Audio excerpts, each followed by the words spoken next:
ब्रह्मा का पिता है, कौन विष्णु की मां, शंकर का दादा कौन है, हमको दे बता। ये जानने के लिए कृपया सुनिए। जगत गुरु तत्वदर्शी संत रामपाल जी महाराज के अमृत वचन सर्व पवित्र धर्मों के पवित्र शास्त्रों के आधार पर। तो पुण्यात्माओं, अब प्रथम नंबर तो ये परमात्मा का ये तो अनमोल ज्ञान है, इसमें तो ऑल इन वन का करें वो है। अब हम चारों वेदों पर आधारित हैं, हिंदू धर्म के, विशेषकर हिंदू धर्म के अनुयायी, और श्रीमद् भगवत गीता पर आधारित हैं कि ये ऑथेंटिक शास्त्र हैं, और 18 पुराणों पर। अब दास ये बताएगा कि सदग्रंथ कौन कौन से और किस सत्र के हैं, उपनिषद क्या है, पुराण क्या है, वेद क्या और गीता क्या है। अब जैसे सृष्टि रचना के अंदर आपको बहुत बार सुनाया है, अब भी थोड़ा सा हिंट देंगे। जिस समय हम अपनी गलती के कारण इस काल के साथ आ गए, और जब हम वहाँ से चले, परमात्मा ने एक संकेत किया था कि बच्चों तुम जा रहे हो, लेकिन मैं तुम्हें एक सार नाम बताता हूँ, मूल मंत्र बताता हूँ। इस मूल मंत्र को तुम याद रखना, फिर मैं तुम्हें शीघ्र वहाँ से छुड़वा लाऊंगा। यदि तुम दुखी हो तो इस मूल मंत्र को, मूल नाम को, मूल ज्ञान को और इस सार नाम को याद रखना। अब हमने कहा जी ठीक है। तब तो हमारा चा चढ़ रहा था ये आने का, बहुत ज़बरदस्त उमंग उठ रही थी। अब यहाँ ते इसने ऐसे पत्थर डाल दिया हमारी बुद्धि पर, हमें ये नहीं पता, 2-3 वर्ष के बाद ही भूल लेते हैं पिछला हमने क्या किया था। तो उसको याद दिलाने के लिए स्वयं परमेश्वर आए। उस परमेश्वर ने दया बख्शी हमारे ऊपर। कबीर परमात्मा जी ने इस ज्योत निरंजन सरपुरुष, जो यहाँ का 21 ब्रह्मांड का स्वामी है, इसके अंतःकरण में अपना ज्ञान फीड कर दिया, फैक्स कर दिया। जैसे वहाँ से यहाँ, जैसे एक मोबाइल से दूसरे मोबाइल में एक फिल्म की फिल्म फैक्स हो जाती है, दूसरे डाउनलोड हो जाती है, ऐसे डाउनलोड कर दिया और उसमें समय भर दिया। इतने समय के बाद ये अपने आप ऑटोमेटिकली इसके शरीर से बाहर आ जाएंगे। तो समय आने पर इस ज्योत निरंजन के श्वासों के माध्यम से ये चारों वेद निकले और एक अच्छी ट्रे के ऊपर ये विराजमान हो गए। ये पहले पूरा एक ही ग्रंथ था।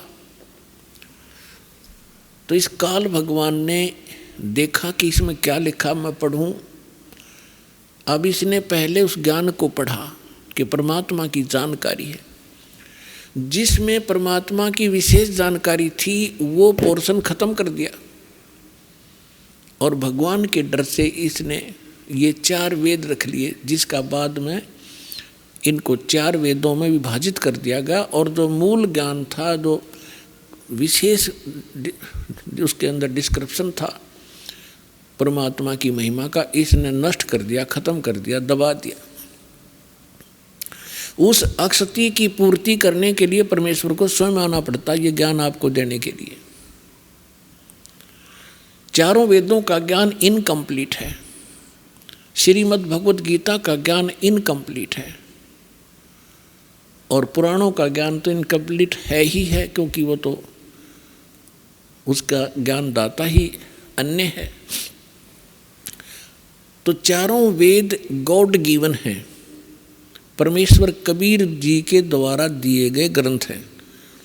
उनमें से भले ही कुछ अंश निकाल दिया गया हो, फिर भी उस परमात्मा की महिमा बहुत सारी है।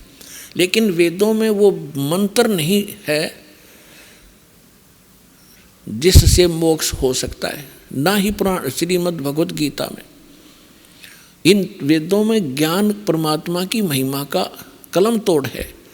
और परमेश्वर ने आकर बताया था, परमेश्वर कबीर जी ने अपनी प्यारी आत्मा धर्मदास जी को ये ज्ञान समझाया था, सतलोक दिखाया था। उससे पहले वो धर्मदास जी श्री विष्णु जी का कट्टर उपासक था। जैसे हम हिंदू धर्म के अंदर जन्मे सभी प्राणी श्री विष्णु जी को, श्री शंकर जी को, विष्णु जी को के भी हम अगर इष्ट मानते थे तो शंकर जी को समांतर आदर देते थे और उनका भी एकादा मंत्र साथ जपया करते थे। ऐसे ही वो था। जब उसकी बुद्धि मालिक ने सेट की, सचखंड लेकर गए सतलोक में, फिर उसको वापस छोड़ा, तब उसको पता चला कि सचमुच परमात्मा तो कोई और है और हम ब्रह्मा विष्णु महेश को परमात्मा मानते थे। और हमारे धर्मगुरु ये कहा करते कि वेदों में ये तीनों देवता सुप्रीम पावर है, इनकी कोई माता नहीं, कोई पिता नहीं, पुराणों में ऐसा ही है। और गीता का भी रेफरेंस देकर श्री कृष्ण जी को सुप्रीम पावर बताया करते थे। तो धर्मदास जी ने कहा कि हे भगवान, ये तो मैंने आँखों देख, धर्मदास जी ने कहा कि हे भगवान, मैंने तो आँखों देख लिया आपको, आप ही भगवान और कोई भगवान नहीं है। ब्रह्मा विष्णु महेश पावर नहीं, सुप्रीम पावर नहीं है, परमात्मा नहीं है, ये तो अक्षेत्रीय विभागीय अधिकारी हैं। हे परमात्मा, फिर तो ये वेद और कतेब पुराण और ये सब झूठे हैं। परमात्मा ने कहा वेद कतेब झूठे नहीं भाई, झूठे हैं जो इनको समझे नहीं। झूठे तो वो हैं जो इनको समझ नहीं सके। ये बिल्कुल एक नंबर का ज्ञान है इनके अंदर, वेद और कतेबों में। और फिर परमेश्वर ने कहा कि वेद मेरा भेद है, मैं ना मिलूं वेदन के माही, और जौन वेद से मैं मिलूं ये वेद जानते नहीं। परमात्मा ने कहा था ये चारों वेद मेरी महिमा का गुणगान करते। कबीर देव, कबीर देव, कबीर साहब, इसमें सैकड़ों स्थान पर, हजारों स्थानों पर लिखा है। और ब्रह्मा विष्णु महेश भगवान नहीं है, ये शिव पुराण के अंदर लिखा हुआ है। तो ये जिन्होंने इन वेदों और कतेबों को, पुराणों को समझा नहीं, वो लोग नकली थे, झूठे थे, उन्हें ज्ञान नहीं था। वेद कतेब झूठे ना भाई, झूठे हैं जो समझे नहीं। अब जो दास आपको आज निर्णय करने जा रहा है कि कौन से ग्रंथ हैं जिनको हम शास्त्र माने कि उनके अनुसार साधना करने से मोक्ष होगा, वो शास्त्र अनुकूल साधना है। इनमें से परमात्मा की वाणी तो है ही, उसको तो हम बाद में लेंगे, पहले इन वेद और गीता को और इन पुराणों को लेते हैं। क्योंकि आज पूरा मानव हिंदू समाज इन्हीं सदग्रंथों पर आधारित है। और जब उनको ये ज्ञान होगा कि ये सदग्रंथ क्या बता रहे, और फिर उसको रूबरू किया जाएगा, परमात्मा ने 600 वर्ष पहले आकर बताई थी वही बातें अपनी सिंपल उस बिना चित्रकारी वाले घड़े में अमृत भर के गए थे वो, तब हम पहचानेंगे, खड़ने छोड़ देंगे और वो जल लेंगे, ग्रहण करेंगे जो हमारा जीवन दाता है। तो पहले हम वेदों को और गीता जी को, इसको निर्णय करते हैं। ये वेद आपको बता दिया गॉड गिवन है, ये स्पिरिचुअल नॉलेज है, ये वो शास्त्र हैं जिसके अनुसार हमने साधना करनी चाहिए। लेकिन ये इनकम्प्लीट है, इनमें कंप्लीट स्पिरिचुअल नॉलेज नहीं है। उदाहरण के लिए दास बताता है, अब चारों वेदों का ज्ञान ही श्रीमद् भगवत गीता है। इसमें गीता ज्ञान दाता ये ब्रह्म है और वेद ज्ञान उसको डायरेक्ट मिला हुआ है। उसमें जो लिखा है वो परमात्मा ने ही लिखा है। जो कुछ भी उसमें लिखा है भगवान ने लिख कर भेजा है। जो कुछ इसने इसकी तरफ का रोल है वो भी मालिक ने लिखा है, इसमें भेजा है इसके पास। अब इसमें श्रीमद् भगवत गीता में इसने अपना मत अड़ाया है कुछ, जो युद्ध करवाने के लिए, और वो वेदों से मेल नहीं खाता है तो वो रिजेक्टेड है, वो हमें मान्य नहीं है। श्रीमद् भगवत गीता में जहाँ पर ये कहता है अर्जुन ये मेरा मत है, यानी वो वेद ज्ञान नहीं है, इसका अपना मत है। और वो मत अगर वेद से मिलता है तो ठीक है, वेद के विपरीत है तो वो ठीक नहीं है। तो श्रीमद् भगवत गीता और पवित्र चारों वेद, पवित्र श्रीमद् भगवत गीता, ये एथेंटिक रिकॉर्ड वो शास्त्र हैं जिनके अनुसार हम साधना करेंगे, और ये गॉड गिवन है। अब बात रही उपनिषद और पुराणों की। उपनिषद क्या है? उपनिषद हैं किसी ऋषि का अपना अनुभव, जैसा उसने भगवान को जाना, वेदों को पढ़ा और फिर अपने डले डोए अभ्यास समाधि समुद्धि लगाई, उसने जैसा अनुभव हुआ उसने उसमें लिख दिया। वो उसी के नाम से, जैसे मंडूक्य उपनिषद है, मांडुक्य नामक एक ऋषि था, उसका अनुभव उसमें जो लिखा है, और उस उपनिषद में यदि वेद के विरुद्ध ज्ञान है तो वो रिजेक्टेड है, और वेद के अनुकूल है तो वेद वाला है, उसका क्या, वो कहाँ से लाया फिर, वो तो वेद के अंदर विद्यमान ही है। अब बात आती पुराणों की। ये पुराण क्या है? ये पुराण है श्री ब्रह्मा जी का अनुभव। श्री ब्रह्मा, इस काल भगवान ने सबसे पहले ये चारों वेद जो काट छांट करके इसने रखे थे, ऋग्वेद, यजुर्वेद, सामवेद और अथर्ववेद, ये चारों के चारों वेद इस ब्रह्मा जी को दिए। ब्रह्मा जी की बुद्धि इस काल के हाथ में है। ब्रह्मा जी कौन है? ये इस काल का पुत्र है, ज्येष्ठ पुत्र, बड़ा पुत्र। और सेकंड नंबर के विष्णु जी और थर्ड नंबर के शिव जी, ये काल के पुत्र हैं। दुर्गा और काल के संयोग से उत्पन्न हुए हैं। दुर्गा इनकी माता है, काल ब्रह्म इनका पिता है। तो इस काल भगवान ने अपने बड़े पुत्र ब्रह्मा को ये सौंपे कि आप गुप्त रूप से, सागर मंथन हुआ उसमें छोड़ दिए, ये उठा ले। माँ ने कह दिया बेटा तू पढ़ ले, तू बड़ा है, ये तेरा काम है, इस ग्रंथों को समझ और समझा। तो उसने वेदों को जैसा समझा, उसने आगे पुराणों में वो अनुभव बोल दिया। ये पुराण एक ज्ञान है, इसको 18 विभागों में बांट दिया गया। कैसे बांट दिया? जैसे दक्ष आदि ऋषियों को ब्रह्मा ने ज्ञान दिया, उन्होंने आगे अन्य ऋषि अपने वंशजों को सुनाया, कुछ ब्रह्मा जी से प्राप्त, कुछ अपना अनुभव। आगे चलते चलते उसी ज्ञान को जो ब्रह्मा जी ने ज्ञान दिया था वो तो है ही सभी में, लेकिन प्रत्येक राइटर ने, प्रत्येक वक्ता ने अपना अपना अनुभव उसमें मिलाना शुरू कर दिया। तो ये जो ब्रह्मा जी का दिया हुआ अनुभव है, वेदों को जैसा उन्हें समझा है, तो वेदों से इन ऋषि महर्षियों ने एक ओम नाम प्राप्त कर लिया और उस ओम नाम को पूर्ण परमात्मा का मान लिया।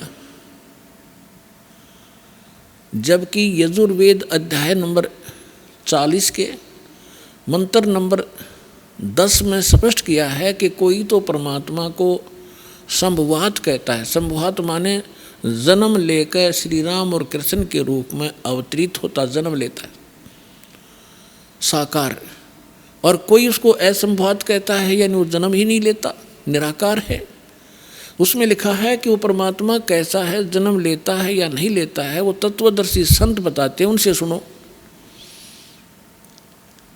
तो इससे सिद्ध हो गया कि वेद ज्ञान भी इनकम्प्लीट है, कंप्लीट नहीं है। अब इन ऋषियों की बुद्धि पर यहाँ पत्थर पड़ गया कि उसमें ये स्पष्ट किया है कि वो वास्तविक ज्ञान तो इनसे हटकर है। श्रीमद् भागवत गीता के अंदर अध्याय नंबर 4 के श्लोक नंबर 32 और 34 में स्पष्ट किया है गीता ज्ञानदाता ने, ब्रह्म ने, कि परमेश्वर अपने मुख कमल से जो ज्ञान देता है उसमें विस्तार के साथ उसकी वाणी में, उनके मुख से निकले हुए वचनों में वो यथार्थ भक्ति मार्ग और धार्मिक युगों की जानकारी, अनुष्ठानों की जानकारी विस्तार से की गई है। वो तत्व ज्ञान है और उस ज्ञान को जानकर तो सर्वथा सभी पापों से मुक्त हो जाएगा। चौथे अध्याय के 34वें श्लोक में कहा कि उस ज्ञान को तत्वदर्शी संतों के पास जाकर समझ, उनको दंडवत प्रणाम करने से, कपट छोड़कर उनकी सेवा करने से, प्रसन्न करने से वो तत्वदर्शी संत तुझे उस तत्व ज्ञान का उपदेश करेंगे। इति सिद्धम कि गीता ज्ञान कंप्लीट नहीं है, इनकम्प्लीट है। और श्रीमद् भगवद गीता के अंदर कौन से मंत्र हैं? आज सुबह के सत्संग में आपको ये निर्णय दिया गया था कि कौन है भगवान, कैसा है परमात्मा, किसने देखा है भगवान, वो रहता कहाँ है भगवान। और फिर अब शाम के सत्संग में आपको ये सिद्ध करना है कि वो परमात्मा, वो उस परमात्मा के पाने वो शास्त्रानुकूल साधना कौन सी है, और वो कौन सी साधना है जिससे भगवान प्राप्ति होती है और किसने की है। आज के सत्संग का ये विषय होगा। और इन 2 सत्संगों में, सुबह और शाम वाले सत्संग को सुनने के बाद आपको कुछ भी जानना शेष नहीं रहेगा, क्योंकि आज बुद्धिमान समाज है, कोई बालक नहीं है। और दास ने भी 10, 11, 15, 12, 13, 14 वर्ष हो गए ये यही ज्ञान रह कर रटातों को, और सीडी भर के दे रखी, चिप बना रखी बालका ने, और डूंडा ठा रखा है। तो जो हमारे लिए पहाड़ थे ये सदग्रंथ गीता और वेद, आपके लिए पहली का कायदा बना दिया इस दास ने, परमात्मा कबीर जी की रजा से। क्योंकि टीचर का काम यही होता है कि सिलेबस को इस सत्र से डिफाइन करे कि स्टूडेंट समझ सके, विद्यार्थी समझ सके। यही काम होता है टीचर का। लेकिन अभी तक हमें ये आध्यात्मिक गुरु नहीं मिले थे, ये नकली थे सारे, शास्त्र विरुद्ध ज्ञान दिया करते थे। तो अब दास जो बता रहा है कि पवित्र चारों वेद, पवित्र श्रीमद् भगवत गीता और पवित्र परमेश्वर की अमरवाणी, और उन महापुरुषों को जिनको भगवान मिले उनके अमृतवाणी, वो एफिडेविट हैं उस परमात्मा की जानकारी के। वो है शास्त्र अनुकूल, वो है शास्त्र, और उनमें उसके अनुकूल जो साधना करेंगे वो शास्त्र अनुकूल साधना है। और जो पुराण है वो गॉड गिवन नहीं है, वो ब्रह्मा जी के गिवन है। और ब्रह्मा तो एक देवता है, इसको खुद नहीं पता। जब कहता है मैं ब्रह्मा, नारद जी पूछते हैं अपने पिता ब्रह्मा जी से कि आप सृष्टि रचना सुनाइए। ये कहता बेटा नारद, मैं कमल के फूल पर, अपने आप को कमल के फूल पर बैठा पाया। जब मैं सचेत हुआ, होश में आया, मुझे नहीं मालूम मेरा जनक कौन है, मैं कैसे इस अगाध जल के अंदर कमल के फूल पर बैठा हूँ। जिस आदमी ने अपनी उत्पत्ति का नहीं पता, वो और खाक ज्ञान देगा औरों को, वो क्या बताएगा भविष्य की और भूत की। अब इन ऋषियों ने ब्रह्मा जी से ज्ञान ग्रहण किया, और वेद के अंदर यजुर्वेद अध्याय नंबर 40 के मंत्र नंबर 15 में इसमें लिखा है कि ओम कर्तु समर, किलबे समर, कर्तुम समर, वायु अनिलम बस अथिदम भस्मांतम शरीरम। जब ये शरीर समाप्त हो तब तक, इस शरीर का अंत होवे तब तक,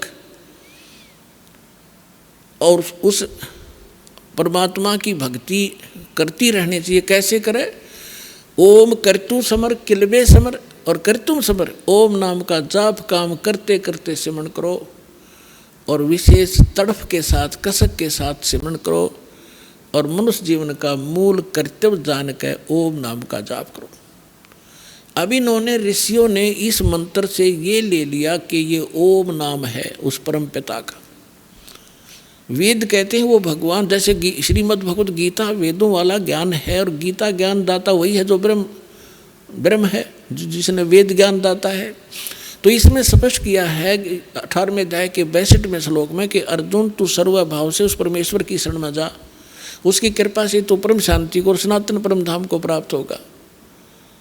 तो इन हमारे ऋषि में ऋषियों की बुद्धि पर पत्थर पड़ रहा था, आचार्यों शंकराचार्यों के, कि ये भगवान अपने से अन्य किसके बारे में कह रहा है। तो इनको ज्ञान तो था नहीं, गोलमोल कर देते हैं। भगवान अपने बारे में कह रहे हैं और किसके बारे में कह रहे हैं। सुबह के सत्संग में आपको डिफाइन किया था कि 3 पुरुष हैं, और श्रीमद् भगवत गीता अध्याय नंबर 15 के श्लोक नंबर 1 से लेकर 4 में और 16 और 17 में स्पष्ट किया है कि ऊपर को जड़ और नीचे को तीनों गुण रूपी शाखा, ये वाला ही उल्टा लटका हुआ संसार रूपी पीपल का वृक्ष समझो, और तीनों गुण रूपी इसकी शाखा है। और जो संत इस सभी विभागों को जानता वृक्ष के, वो तत्वदर्शी संत है। और फिर 15वें अध्याय के 4 श्लोक में कहा कि जब तत्वदर्शी संत मिल जा, उसके बाद इस अज्ञान रूपी अंधकार को, उलझी हुई गुत्थी को तत्वज्ञान रूपी शस्त्र से काट के, यानी समझ के, उसके पश्चात परमेश्वर के उस परम पद की खोज करनी चाहिए, जहाँ जाने के बाद साधक फिर लौटकर कभी संसार में नहीं आते। और गीता ज्ञान दाता 4 अध्याय के 5 और 9 श्लोक में गीता में दूसरे अध्याय के 12 श्लोक में 10वें अध्याय के दूसरे श्लोक में कहता है कि अर्जुन तेरे और मेरे बहुत जन्म हो चुके, तू नहीं जानता मैं जानता हूँ, हम पहले भी जन्मे थे, आगे भी जन्म होगा। इसलिए वो कहता है कि उसके पश्चात उस परमेश्वर की परम पद की खोज करनी चाहिए जहाँ जाने के बाद फिर जन्म मृत्यु नहीं होती। और उसके लिए ऑप्शन छोड़ दिया कि तत्वदर्शी संतों की खोज कर, वो बताएंगे उसके पाने का मार्ग। श्रीमद् भगवत गीता अध्याय नंबर 8 में आपको पहले भी दिखाया, अब भी दिखाते हैं। 8 के 13 में मंत्र में लिखा है ओम इति एकाक्षरम ब्रह्म विवहारण माम अनुसमरण ये प्रयाति तजन देहम स याति परमाम गति। मुझ ब्रह्म का केवल एक ओम मंत्र है, और जो इसकी अंतिम सांस तक इस ओम नाम का सिमरण करता हुआ जाता है तो ओम नाम से मिलने वाली जो परम गति वो प्राप्त हो जाती है। ओम नाम से मिलने वाली परम गति कौन सी है? ब्रह्म का मंत्र है, ब्रह्म लोक प्राप्त होता है। गीता अध्याय नंबर 8 के श्लोक नंबर 16 में ये भी स्पष्ट किया है कि ब्रह्म लोक में गए हुए प्राणी भी फिर जन्म मृत्यु में आते हैं। तो वो स्थिर नहीं है, वो परम गति नहीं हुई, वो मोक्ष नहीं हुआ जो गीता अध्याय नंबर 15 के श्लोक नंबर 4 में वर्णित है कि उसके पश्चात परमेश्वर के उस परम पद की खोज करनी चाहिए जहाँ जाने के बाद फिर लौट कर कभी संसार में नहीं आते।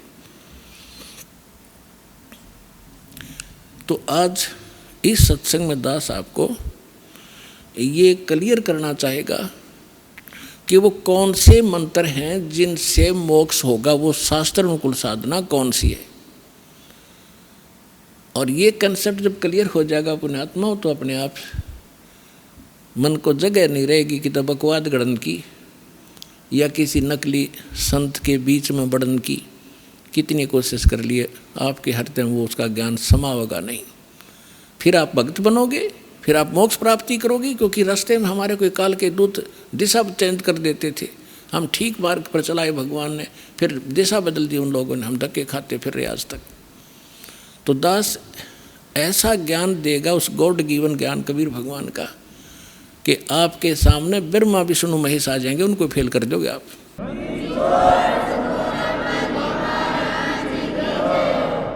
तो सबसे पहले आपको दिखाते हैं कि हमारे पवित्र सदग्रंथ जिनको हम शिरोधार्य मानते थे वो कौन सा मंत्र बताते थे, और हमारे नकली धर्मगुरु हमें कौन से मंत्र रटवाते थे। देखिएगा, ये है श्रीमद् भगवत गीता, और गीता प्रेस गोरख से प्रकाशित है। जयदयाल गोविंद का इसके अनुवादक हैं। अध्याय नंबर 8 का श्लोक नंबर 13 आपको दिखाते हैं। ये 8 का 13 नंबर, इसमें है ओम इति, ये ओम शब्द है, यहाँ इन्होंने अनुवाद भी किया है ओम ओम, ये ऐसा ओम प्रणव मंत्र है। ये ओम इति एकाक्षरम ब्रह्म व्यवहारन माम अनुसमरण ये प्रयाति तजनदेहम स याति परमाम गतिम। इन्होंने अनुवाद ठीक नहीं करना आया, ये लिखा है जो पुरुष, यहाँ से शुरू होता है इसका, जो पुरुष ओम ओम इस एक अक्षर रूप ब्रह्म को उच्चारण करता हुआ उसके अर्थ स्वरूप मुझ निर्गुण ब्रह्म का चिंतन करता हुआ शरीर त्याग कर जाता है, वह पुरुष परम गति को प्राप्त होता है। हमने ये लेना है कि ये ओम नाम है इसकी पूरी गीता में, पूरी श्रीमद् भगवत गीता में और कोई मंत्र नहीं है जाप करने का, केवल एक ओम मंत्र है। ये है ब्रह्म का, ये कहता है मुझ ब्रह्म का। ओम इति एकाक्षरम ब्रह्म व्यवहारन माम अनुसमरण ये प्रयाति तजन देहम स याति परमाम गतिम। ये ब्रह्म बोल रहा है श्री कृष्ण में प्रवेश करके अपने सत्र का ज्ञान तो सही बता रहा है, लेकिन हम भ्रमित थे कि श्री कृष्ण जी बोल रहे हैं। श्री कृष्ण जी को तो पता ही नहीं मैंने गीता में बोला क्या था। अब गीता अध्याय नंबर 17 के श्लोक नंबर 23 में गीता ज्ञानदाता कहता है कि जो वो परमात्मा है, तत्व ब्रह्म है, उसकी भक्ति तत्वदर्शी संत बताएंगे, उनसे पूछो। और उसका संकेत दिया ओनली। देखिएगा गीता अध्याय नंबर 17 का, और ये श्लोक नंबर हम यहाँ आएंगे 23 पे। इसमें लिखा कि ओम तत्सत इति निर्देश ब्रह्मण तिर्विध समर्थ ब्राह्मणा तेन वेदा च यगा च विहिता पुरा। ये खुद का अनुवाद करते हैं, ओम ओम तत् तत् सत सत, यह ऐसे यह 3 प्रकार का सच्चिदानंद घन ब्रह्म, ब्रह्मण सच्चिदानंद घन ब्रह्म अर्थात परम अक्षर ब्रह्म का नाम कहा है। ये है परम अक्षर ब्रह्म का नाम, और वो है केवल वो ओम मंत्र, वो है केवल ब्रह्म का मंत्र। अब जो दास आपको सिद्ध करना चाहता है कि ये गीता ज्ञान दाता ब्रह्म है, और ब्रह्म का मंत्र है ओम, और ये ब्रह्मा विष्णु महेश का पिता है। और ओम नाम आज तक ये ऋषि महर्षि और दुर्गा इस ओम तक के मंत्र को ही महत्व देते रहे। इनको वो ओम तत्सत मंत्र का ज्ञान नहीं था जिसे मोक्ष होना है। अब ये तो आपको दिखाया श्रीमद् भगवद गीता में। इससे आपको साथ साथ ये भी क्लियर होगा कि दास जो कह रहा है कि वही वेदों वाला ज्ञान श्रीमद् भगवद गीता में है, लेकिन इनमें इनकम्प्लीट नॉलेज है, कंप्लीट नहीं है, लेकिन गलत नहीं है। और जो पुराण हैं उपनिषद हैं वो ज्ञान यदि इन दोनों शास्त्रों से मेल नहीं खाता है तो वो नकली है, झूठा है, वो शास्त्र विरुद्ध ज्ञान है। जैसे राधे राधे श्याम मिला दे, हरे कृष्ण हरे राम, ओम नमः शिवाय, ओम भगवते वासुदेव नमः, हरे एम नमः, हरेम रम, इस तरह की जो ना ऊट पटांग से जो मंत्र इन्होंने जाप करने के लिए हमें दे रखे हैं, ये शास्त्र विरुद्ध है। ये मंत्र नहीं है मोक्ष के। ये मंत्र जो दास आपको बता रहा है, जैसे आपको प्रथम मंत्र दिया जाता है जिसमें सभी कमलों में बैठे ये प्रधान, क्योंकि हम इस शरीर में आके फंस गए, और ये ब्रह्मांड समझो, एक पिंड समझो, एक अंड समझो, ये एक ही है। और हम इसे जब निकलेंगे, जब हम यहाँ से यहाँ के प्रधानों से जो हम सुविधाएं प्राप्त कर रहे हैं और हम ऋणी हो गए हैं, कर्जवान हो गए हैं, लोन हमारे पर गढ़ा हो गया कर्ज, तो हम इनसे बरी हो जाएंगे, तब हम चलेंगे। तो वो मंत्र भी उस सूक्ष्म वेद के अंदर, तत्व ज्ञान के अंदर वो मंत्र कंप्लीट लिखा हुआ है जो दास आपको देता है। उसके बाद फिर मंत्र है वो सतनाम। ये सतनाम मंत्र भी परमात्मा की वाणी में उस सूक्ष्म वेद में लिखा है, और जिन महापुरुषों ने परमात्मा पाया उन्होंने यही नाम जाप करा, लेकिन सार नाम की छींट भगवान ने लागण नहीं दी। और सार नाम दास भी आपको सार्वजनिक टीवी पर नहीं करेगा, और सतनाम तक आपको संकेत जरूर दूंगा ताकि आपको दृढ़ता आवे कि सचमुच ये है वो सतनाम जो आज तक ढोल पीटा करते, सतनाम सतनाम कराया करते, और इनको सतनाम का कख भी नहीं पता था। सतनाम है क्या चीज़, जो ठेका ले रहे थे सतनाम का, खास कर ये राधा स्वामी पंथ वाले, इनको खुद नहीं मालूम सतनाम सतलोक है, सचखंड है, के सांग है। तो पुण्यात्मा धीरे धीरे आपको पूरा कोर्स कराया जाएगा। नए बच्चे आते हैं, ये सामूहिक शिक्षा स्थल है, इसमें प्रथम कक्षा के बालक भी आते हैं, इसमें दूसरी कक्षा के भी हैं, इसमें 10वीं वाले भी हैं, इसमें PhD वाले भी हैं, और MA B.Ed वाले, BSc वाले भी हैं। तो उन सबके स्तर का थोड़ा थोड़ा ज्ञान इसमें सामूहिक बताया जाता है। तो जिसके जो स्तर का होगा उसको उतना ही ग्रहण हो जाएगा। अब आपको दिखाते हैं यजुर्वेद अध्याय नंबर 40 के मंत्र नंबर 15 को। इसमें भी यही कहा है, देखिएगा। और इसके अनुवादक हैं महर्षि दयानंद, प्रकाशक हैं सार्वदेशिक आर्य प्रतिनिधि सभा 2/5 महर्षि दयानंद भवन, रामलीला मैदान, नई दिल्ली से। और ये यहाँ से छपा है। Prince Offset Printers 1510 Pataudi House Daryaganj नई दिल्ली से।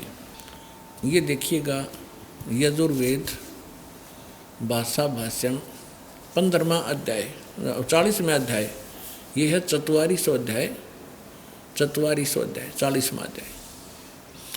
और यहाँ ये 15वां मंत्र है। इसमें क्या लिखा है कि वायु अनिलम अमृतम अथिदम भस्मांतम शरीरम ओम करतो समर किलबे समर करतुम समर। कितना सिंपल मंत्र है। और इस अनुवाद करता नाड़ी ने मैं ऋषि दानंद ने अड़ंगा कर रखा है। क्या लिखा है? करतो माने हे कर्म करने वाले जीव तू शरीर छूटते समय। अब ये ओम मंत्र है ना, ओम, इस क्योंकि इनका अनुवाद कर रहा है ये करतो, ये ओम ब्रैकेट में ले लिया। अब इसने आगे ये नहीं लिखा कि ओम नाम को स्मरण कर, क्योंकि ये खुद अज्ञानी था। अनुवाद भी अड़ंगा कर दिया। यहाँ लिखना था ओम ओम, जैसे श्रीमद् भगवत गीता के अनुवादकर्ताओं ने ओम को प्रणव लिखा है, ऐसे लिखना था यो, इस ओम का जाप कर। और इसने क्या कर दिया देखिए, बालक भी समझ ले इसको। इसने लिखा कि कर्तो माने हे कर्म करने वाले जीव तू शरीर छूटते समय ओम, इस नाम वाच्य ईश्वर को स्मरण कर, ना कि ओम को स्मरण नहीं कर। है ना अज्ञान इसका। यहाँ लिखना था इस ओम को स्मरण कर। कृपया माने अपने सामर्थ्य के लिए परमात्मा और अपने रूप का स्मरण कर। कर्तव्य माने अपने किए स्मरण, अपने किए का स्मरण कर। इसका संस्कार वायु धनंजय, वायु अनिलम कारण रूप वायु को, कारण रूप वायु अविनाशी कारण को धारण करता। इसके अनंतर यह शरीर नष्ट होने वाला सुखादि का आश्रय शरीर अंत में भस्म होने वाला है सतदान। ये कोई है सिर पैर इसका? है कोई अनुवाद इसका? इसका शर्म दर्द हो जाए इस अनुवाद न पढ़ के आदमी के। क्या निष्कर्ष दिया इसने? इसका सीधा सा अर्थ है वायु अनिलम भस्मातम शरीरम, अथिदम भस्मांतम शरीरम। और ओम करतो समर, करतो माने काम करते करते ओम का सिमरण कर। और किलबे माने कलबलाहट के साथ, विशेष कसक के साथ, विशेष तड़फ के साथ भगवान का सिमरण कर इस नाम का। और कर्तुम माने अपना मूल उद्देश्य जानकर मनुष्य जीवन का काम ही भक्ति करना है। इस उद्देश्य को से परिचित होकर ओम नाम का जाप कर। और जब शरीर छोड़कर जाएगा, तेरा जो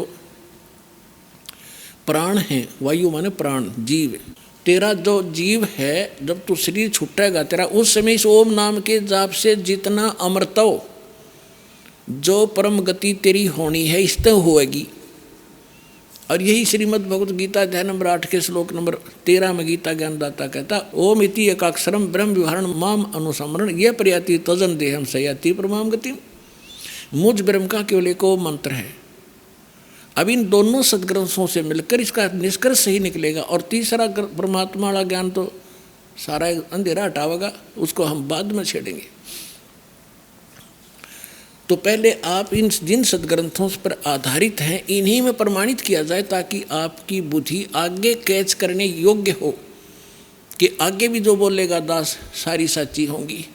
अब इन दोनों सदग्रंथों से, पवित्र वेद और पवित्र गीता से ये सिद्ध हो गया कि दोनों एक ही जैसा ज्ञान रखते हैं।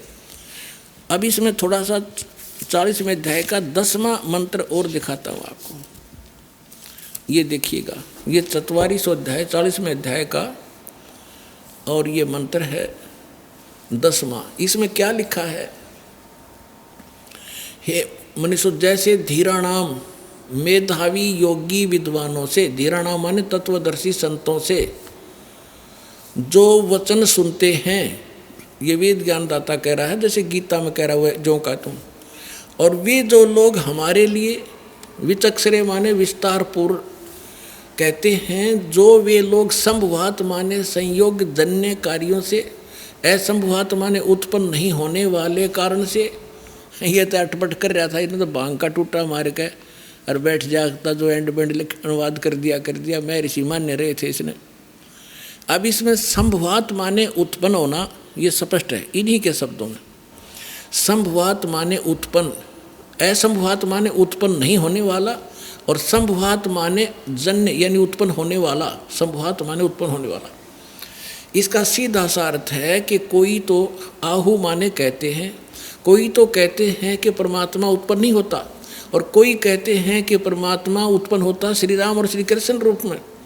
तो इसमें लिखा है कि जो वो धीराणाम माने मेधावी विद्वान तत्वदर्शी संत जिनका ज्ञान टिकाऊ है, दृढ़ ज्ञान जिसके पास है सच्चा, वे जो वचन सुनाते हैं, हे मनुष्यों, जैसे हम लोग तत्वदर्शी संतों विद्वानों से जो वचन सुनते हैं और वो बताते हैं, वो लोग हमारे साथ विस्तार के साथ हमें बताते हैं, तो उनको सुनो, उनको तुम भी सुनो। यो गीता ज्ञानदाता कहता है, जो वो बताना चाहते हैं उनको तुम भी सुनो। इसी से है कि वेद में कंप्लीट ज्ञान नहीं है, जैसे गीता का ज्ञान है वैसा ही है। गीता अध्याय नंबर 4 के श्लोक नंबर 34 में कहा कि उस तत्व ज्ञान को जो सच्चिदानंद गण अपने मुख से बोलते हैं, वो तत्व ज्ञान है, उसको तत्वदर्शी संतों के पास जाकर समझ। देखिएगा, अब श्रीमद् भगवद गीता उठा ली हमने, अध्याय नंबर 4 का और श्लोक नंबर 32 आपको दिखाते हैं।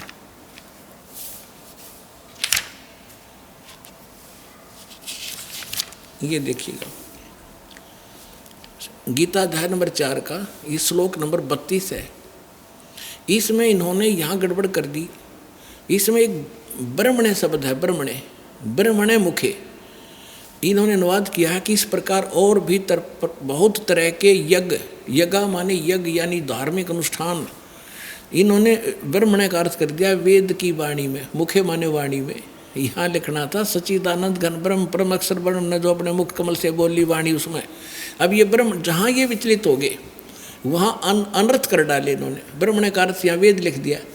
और यहाँ देखना 17वें अध्याय का भी आपने पढ़ा था, 17वें अध्याय का जो 23वें श्लोक में ये ब्रह्मणे शब्द है, यहाँ विचलित नहीं हुए। ये 17वें अध्याय का गीता श्रीमद् भगवद गीता का ये 23वां श्लोक है। इसमें है ओम तत्सत निर्देश है ब्रह्मणे, ये ब्रह्मणे शब्द है, उसमें भी है त्रिविध समर्थ है। इसमें इन्होंने सही किया कि ओम ओम तत् सत सत, ऐसे ही 3 प्रकार का ब्रह्मणे माने सच्चिदानंद घन ब्रह्म यानी परम अक्षर ब्रह्म का नाम कहा है। ये परम अक्षर ब्रह्म सच्चिदानंद घन ब्रह्म यानी ब्रह्म से अन्य कोई ब्रह्म है।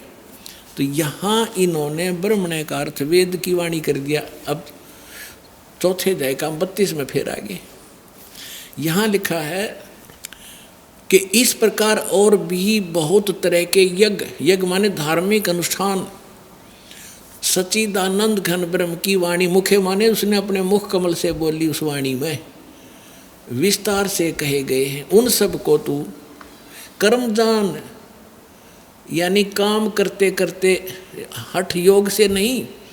जैसे अभी आपने यजुर्वेद अध्याय नंबर 40 के मंत्र 15 में पढ़ा, ओम कर्तु समर किलबे समर और कर्तुम समर। सूक्ष्म वेद में लिखा है नाम बैठत नाम उठत नाम सोवत जागवे, नाम खाते नाम पीते नाम सेती लागवे। यानी काम करते करते सिमरण कर, चलते फिरते सिमरण कर, भगवान को भूलना मत, जब भी समय मिल उसी समय उसको याद कर। गीता अध्याय नंबर 8 के श्लोक नंबर 5 और 7 में गीता ज्ञानदाता भी कहता है कि अर्जुन यदि मेरी भक्ति करनी है तो युद्ध भी कर और मेरा सिमरण भी कर। यानी युद्ध से कठिन काम नहीं होता, उसमें भी सिमरण करना। और ये हठ योग और जंगल में जा बैठना, खड़े होकर तब करना, ये कहाँ से लाए? ये शास्त्र विरुद्ध साधना थी। अब इसमें क्या लिखा है कि वो जो ज्ञान है, जो सच्चिदानंद घन ब्रह्म अपने मुख कमल से जो वाणी बोलता है, कबीर वाणी, उसमें विस्तार से कही गई है, वो तत्व ज्ञान है। अब चौथे अध्याय के 34वें श्लोक में देखो,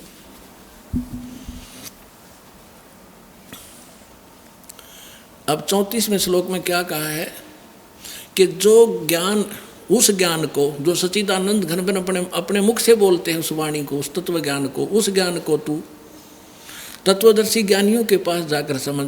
यानी गीता में ज्ञान नहीं है वो, और भली भांति दंडवत प्रणाम, उनको भली भांति दंडवत प्रणाम करने से, उनकी सेवा करने से, कपट छोड़कर सरलतापूर्वक प्रश्न करने से वे परमात्म तत्व को भली भांति जानने वाले, यानी गीता ज्ञानदाता सैन्य कोई परमात्म तत्व है। परमात्म तत्व को भली भांति जानने वाले तत्वदर्शी संत, यानी तत्वदर्शी संत, तत्वदर्शी न वो ज्ञानी महात्मा तुझे तत्व ज्ञान का उपदेश करेंगे। इति सिद्धम के गीता के अंदर वो तत्व ज्ञान नहीं है। और ये ओम नाम ब्रह्म का है। ओम के जाप से क्या उपलब्धि होती है, कौन सी परम गति होती है, अब ये निष्कर्ष निकालते हैं। इसके साथ साथ ये भी निष्कर्ष निकालेंगे कि ब्रह्मा विष्णु ये महेश ये भगवान नहीं है, ये ईश नहीं है। हमारे सदग्रंथों में लिखा, देखिएगा ये शिव महापुराण, इसमें संस्कृत भी साथ है। प्रथम भाग ये कहाँ से छपा है? श्री शिव महापुराण विद्यावरिधि पंडित ज्वाला प्रसाद जी मिश्रकृत, हिंदी टीका सहित, खेमरा श्री कृष्णदास प्रकाशन, मुंबई। अब आपको थोड़ा वर्बली समझाता हूँ कि एक बार श्री ब्रह्मा जी विष्णु जी के पास चले गए और इन ऋषि महर्षियों ने जो साधनाएं की, हठ योग किए, समाधिष्ठ हुए, ये काल भगवान जो इन ब्रह्मा विष्णु महेश का पिता है, इसने प्रतिज्ञा कर रखी है कि मैं अपने ओरिजिनल काल रूप में कभी किसी के समक्ष नहीं आऊँगा।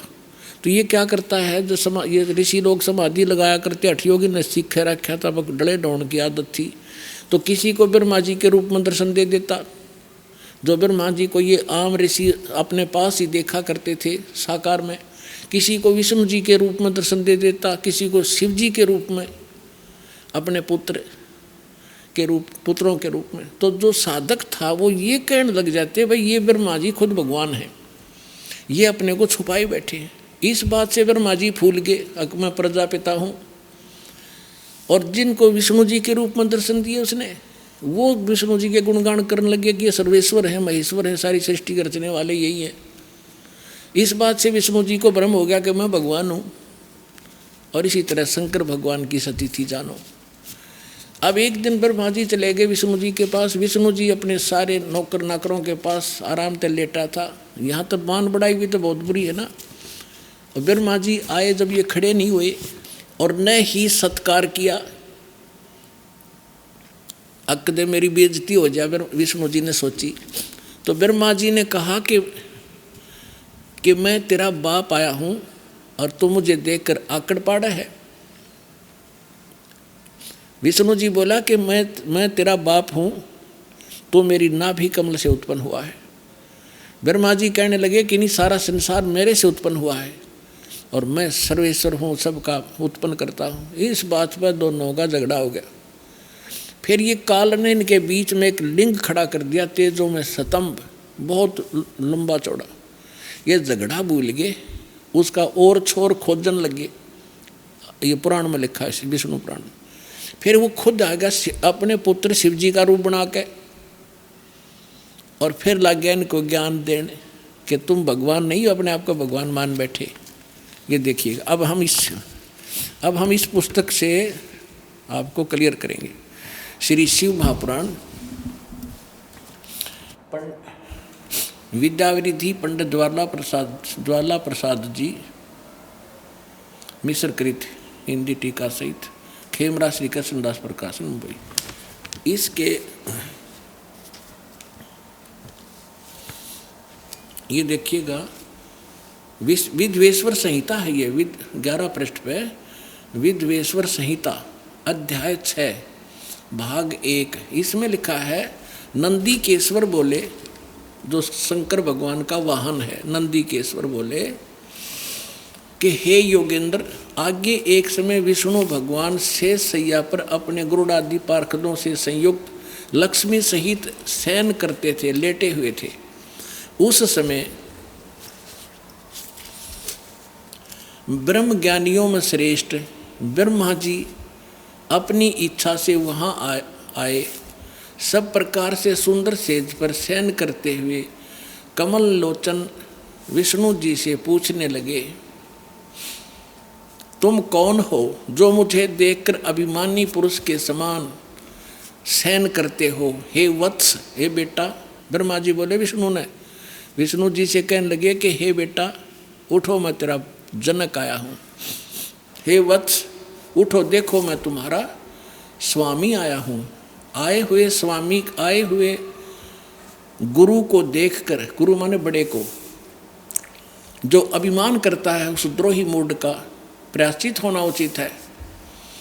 यह सुनकर विष्णु जी के अंतर में तो क्रोध हुआ, अंदर तक घना गुस्सा हुआ, पर ऊपर तो शांत, लोग दिखावा शांत रहा, बाहर से शांत रहे और बोले कि वत्स, ए बेटा तुम्हारा मंगल हो, बैठो, इस आसन पर विराजो। इस समय तुम्हारा नेत्र कुटिल और मुख वक्र क्यों हो गया, यानी टेढ़ा मुंह क्यों कर रहा है, टेढ़ी आंख क्यों कर रहा है, तू आजा बैठ जा बेटा।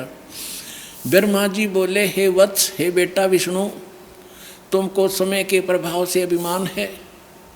हे पुत्र, मैं तुम्हारा रक्षक और जगत का पिता हूँ। विष्णु जी बोले ये सब जगत मुझ में स्थित है, तुम चोर के समान किस प्रकार अपना कहते हो, तुम मेरी नाभि कमल से उत्पन्न हुए हो, इससे मेरे पुत्र हो, मुझे पुत्र कहना व्यर्था है। तो देखो पुण्यात्माओं, ये हमारे आचार्य शंकराचार्य, ये भी तो हमारे धर्मगुरु, इनकी पूजा करवाया करते, बालका तो भी कमजोर बुद्धि के व्यक्ति है। आइए अब हम उन श्रद्धालुओं के अनुभव जानते हैं जो जगत गुरु तत्वदर्शी संत रामपाल जी महाराज जी से दीक्षा प्राप्त कर चुके हैं तथा उनके द्वारा बताए गए भक्ति मार्ग पर चल रहे हैं। नमस्कार जी। नमस्कार सर। सर क्या नाम है आपका? सर मेरा नाम ओमकार साहू है। सर कहाँ से हैं आप? मैं ग्राम सिलतरा, जिला मुंगेली, छत्तीसगढ़ से आया हूँ सर। सर संत रामपाल जी महाराज से नाम दीक्षा आपने कब ली? सर मैंने संत रामपाल जी महाराज से दीक्षा 29 अगस्त 2016 को ली। संत रामपाल जी महाराज से नाम दीक्षा लेने से पहले आप क्या भक्ति साधनाएं करते थे? सर मैं संत रामपाल जी महाराज की शरण में आने से पहले दामाखेड़ा कबीर पंथी से जुड़े हुए के नाते हमारा इष्ट देव कबीर जी ही था, लेकिन उसके अलावा हम लोग अन्य देवी देवता को मानते थे। मैं अपना इष्ट रूप में महामाया को मानता था। संत राधा स्वामी पंथ में भी गया और संत आसाराम बापू से भी जुड़ा रहा और अपना जो यीशु मसीह होता है ईसाई धर्म, उससे भी कुछ दिन जुड़ा रहा मैं। सर फिर आप संत रामपाल जी महाराज की शरण में कैसे आए? सर संत रामपाल जी महाराज की शरण में आने का प्रमुख कुछ कारण है। जैसे सबसे पहले मैं मतलब धार्मिक की ओर रुझान था, अध्यात्म ज्ञान की ओर, तो मैं धार्मिक पुस्तकें पढ़ा करता था और मेरे मन में कुछ सवालें चला करता था कि मनुष्य आखिर कहाँ से आता है, क्यों आता है, कैसे आता है, उसका मूल उद्देश्य क्या होगा। इस तरह का मैं खोजी टाइप का इंसान था, तो अन्य धार्मिक पुस्तकें पढ़ा करता था और इसी चक्कर में अन्य धर्मों में के सत्संगों में जाया भी करता था और पुस्तकें भी पढ़ता था और सत्संग भी सुना करता था। तो सर जैसे कि मैंने बताया कि मैं अन्य धर्मों से जुड़ा हुआ था, तो मैं थोड़ा सा बताना चाहूँगा। 2000 से 2008 तक मतलब 8 साल तक संत आसाराम बापू जी के सत्संग में जाया करता था, उसका सत्संग सुना करता था और उनकी लिखी बातों पे अनुसरण भी किया करता था। लेकिन इस दौरान मेरे साथ एक घटना हुआ। मेरा बच्चा जो हुआ था, लड़का, उसका तबीयत ख़राब हो गया, उसको बुखार रहता था, कभी दिन में बुखार रहता था तो कभी रात भर ठीक रहता था। ऐसा करके कंटिन्यू चल रहा था, लगभग 2 माह हो चुका था और उसमें बताया था कि ओम का जाप करने से मतलब ठीक हो जाता है करके। तो मैं ऐसा कर रहा था लेकिन ठीक नहीं हो रहा था। अन्य डॉक्टरों के पास भी लेकर गया और वो जो दवाइयाँ देती थी उसका भी असर नहीं होता था।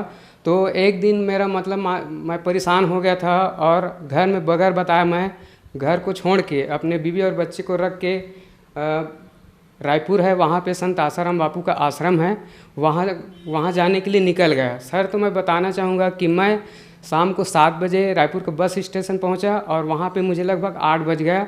तो वहाँ पे रिक्शा करके मैं उसके आश्रम गया और आश्रम में जाकर वहाँ के जो उनके शिष्य थे उनको बताया कि सर मेरे को ऐसा ऐसा प्रॉब्लम है और मुझे आश्रम में रहना है करके। वहाँ पे उन्होंने यह बोलकर वहाँ रहने से मना कर दिया कि आप दीक्षा नहीं लिए हैं करके। तो मैं वहाँ पर बिल्कुल हताश उदास हो गया कि मैं जिसका उम्मीद करके आया था वहाँ भी नकारा जा रहा है ऐसा करके। तो वहाँ पे एक उनके शिष्य थे जो फल का दुकान लगाए हुए थे, तो उसको अपना सब प्रॉब्लम बताया कि भैया मेरे को ऐसा ऐसा है करके। तो उन्होंने रखा और वहाँ पे सुबह जाके वहाँ पे एक बरगद का पेड़ होता है, वहाँ पे चक्कर लगाना होता है कि 7 चक्कर, 21 चक्कर और 8 चक्कर, आपको जितना मर्जी उतना लगा सकते हैं। और वैसे ही किया, मतलब सुबह जाके और वहाँ पे जो जल रखा हुआ था उसको चक्कर लगा के, 21 चक्कर लगा के हम पति पत्नी अपने बच्चे को पिलाया तो ठीक हो गया।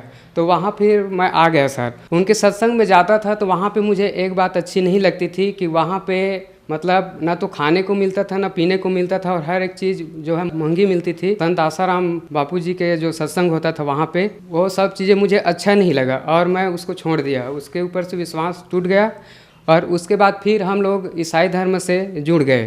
तो इस जुड़ने का प्रमुख कारण ये रहा कि रायपुर में मेरी मौसी रहती है, वो ईसाई मसीह को मानती है।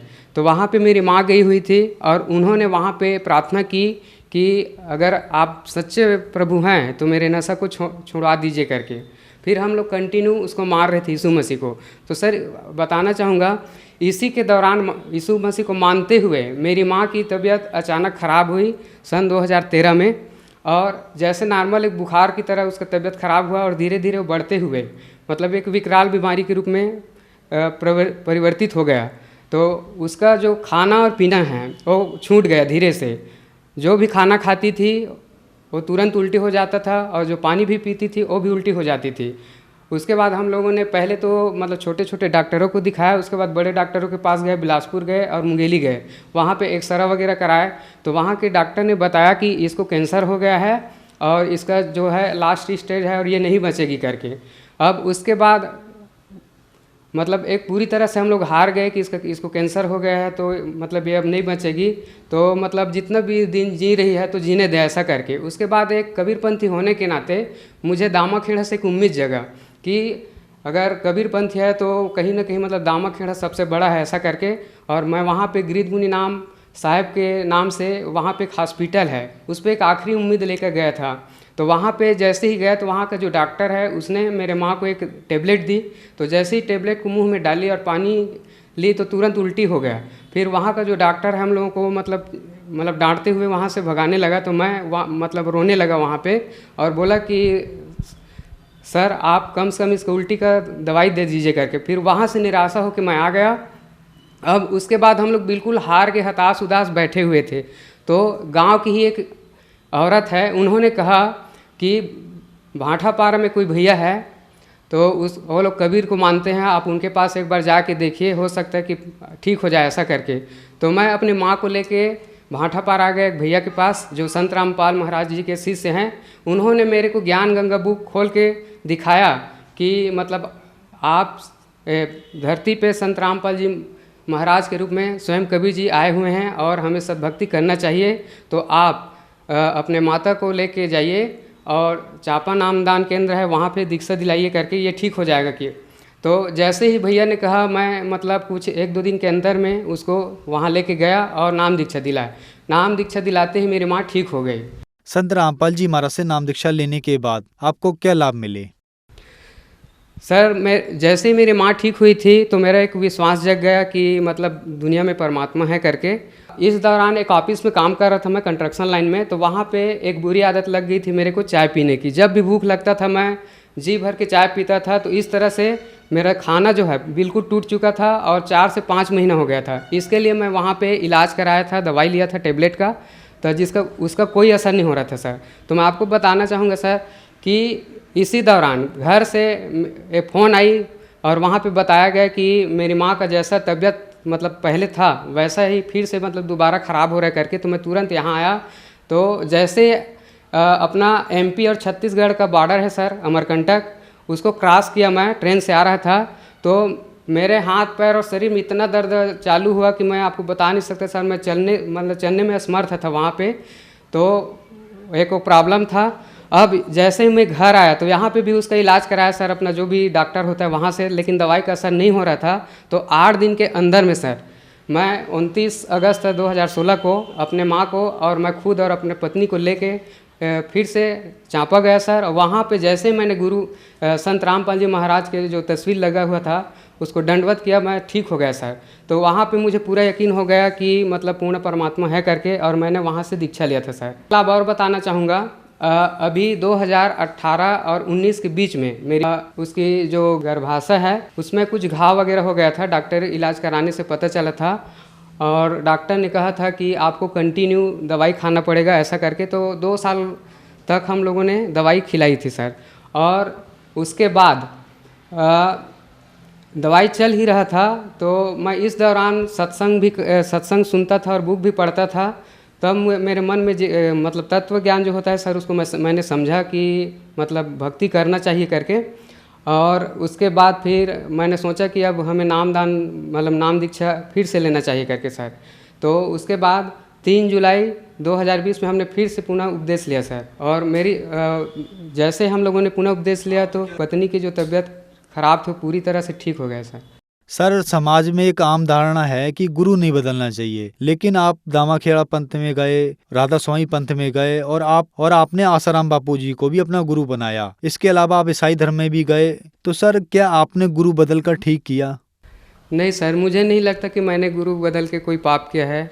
मैं इस पे 2 कुछ वाणियाँ हैं उसको बोलना चाहूँगा। सबसे पहले बोला जाता है कि पानी पियो छान के और गुरु बनाओ जान के। तो इसका मतलब यही होता है कि गुरु जो है सच्चा होना चाहिए। जो सच्चा गुरु रहेगा वही आपको सत नाम देगा और सत नाम से ही आपका सच्ची भक्ति होगी और सच्ची भक्ति से आपको मोक्ष मिल सकता है सर। तो पूरे विश्व में संत रामपाल जी महाराज के अलावा और कोई तत्वदर्शी गुरु नहीं है, सदगुरु नहीं है सर। और एक बात और बोलना चाहूँगा, कबीर परमात्मा ने लिखा है कि जब तक गुरु मिले न साँचा, गुरु करो 10 पाँचा।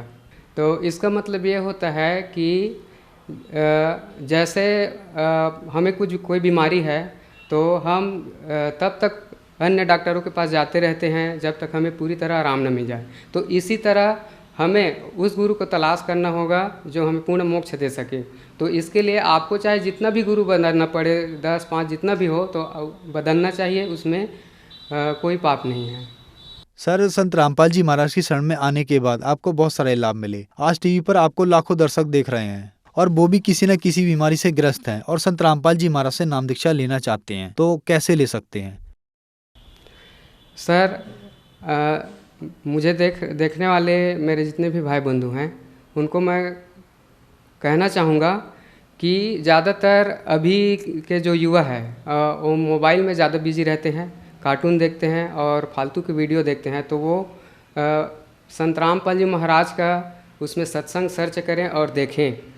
और एक संदेश और बोलना चाहूँगा सर कि अभी जो जितने भी कबीरपंथी हैं जो दामाखेड़ा से जुड़े हैं और अन्य कबीरपंथी हैं, वो लोग यकीन नहीं करते कि मतलब कबीर ही पूर्ण परमात्मा हैं और संत रामपाल जी महाराज का जो पंथ है वो सही है करके। उनको यथार्थ बुक जो है कबीर जी का उनको देने के बाद भी वो लोग यकीन नहीं करते। तो उन लोगों से मैं प्रार्थना करना चाहूँगा कि वो एक बार उसको गहराई से पढ़े। सर, अब संत रामपाल जी महाराज से दीक्षा लेना बहुत ही आसान है सर। उनका नाम दीक्षा जो है बिल्कुल निःशुल्क मिलता है। कई लोगों को भ्रमित है कि उनको पैसा लगता है करके। तो सर, जो मुझे देख रहे हैं मैं उन लोगों को यही कहना चाहूँगा, बहुत सारे टीवी चैनल है, उन पे अलग अलग टाइम पे संत रामपाल जी महाराज का सत्संग आता है। तो वो लोग उनके सत्संग को देखते समय जो नीचे में पीली पट्टी आती है उनमें बहुत सारे नंबर दिया रहता है, उसमें संपर्क करके वो अपने आसपास का नाम केंद्र जो है उनका पता करके वहाँ से निःशुल्क अपना नाम दीक्षा लेके अपना कल्याण करा सकते हैं सर। धन्यवाद जी। धन्यवाद सर।